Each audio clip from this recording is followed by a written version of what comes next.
Welcome! In today's video, we're going to learn how to lock a group chat on WhatsApp web using your PC, especially with the latest update.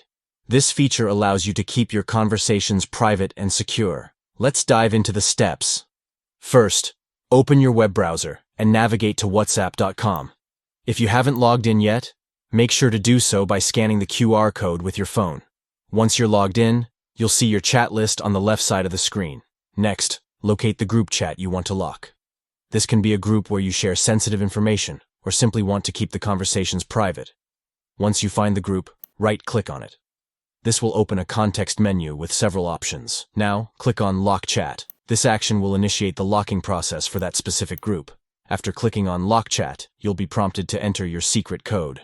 This code is essential for securing the chat, so make sure you remember it.